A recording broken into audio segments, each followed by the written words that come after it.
ભરૂચ જિલ્લાના ઝઘડિયા તાલુકામાં ગણેશોત્સવની શાંતિપૂર્ણ માહોલમાં ઉજવણી કર્યા બાદ 10 દિવસના આતિથ્ય માણ્યા બાદ ગૌરીનંદન ગજાનંદ ગણેશજીને અગલી બરસ તુમ જલ્દી આવવાના નાદ સાથે શ્રીજીના ભક્તોએ ધામધૂમથી શ્રીજીને ભાવભરી વિદાય આપી હતી।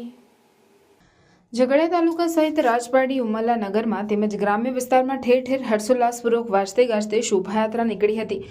રાજપારડી, વણાકપુર, સારસા, ભાલોદ સહિતના ગામના શ્રીજીની પ્રતિમાનું ભક્તોએ શાંતિપૂર્ણ માહોલમાં વિસર્જન કર્યું। ગણપતિ બાપા મોરિયાના નારા સાથે છેલ્લા 10 દિવસથી ઝઘડિયા તાલુકામાં પ્રતિમા સ્વરૂપે મહેમાન બનેલા શ્રીજીને ભાવભરી વિદાય આપવામાં આવી હતી। શ્રીજીના ભક્તો ધીમી ધારે વરસાદમાં ડીજેના તાલે રાસ ગરબાની રમઝટ બોલાવી હતી।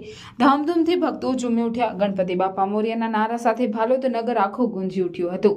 સાદગીપૂર્ણ રીતે શ્રીજીની શોભાયાત્રા નીકળી હતી। વિસર્જનનો દિવસ હોય કોઈ અનિચ્છનીય ઘટના ન બને તે માટે રાજપારડીના પોલીસ દ્વારા નર્મદા નદી કિનારે તેમજ ગણેશજીની વિસર્જન યાત્રામાં ચુસ્ત બંદોબસ્ત ગોઠવી દેવાયો હતો।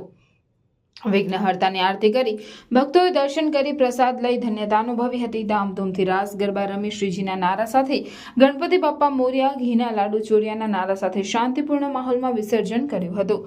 કોઈ અનિચ્છનીય ઘટના ન બને તે માટે તાલુકાના 3 પોલીસ મથકના પોલીસ અધિકારી, પોલીસ કોન્સ્ટેબલ તથા અન્ય કર્મચારીઓ ખડે પગે રહ્યા હતા। બાપાના વિસર્જન બાદ ગણપતિ મંડળો દ્વારા સાંજે પ્રસાદી ભંડારાના આયોજન કરવામાં આવ્યા હતા।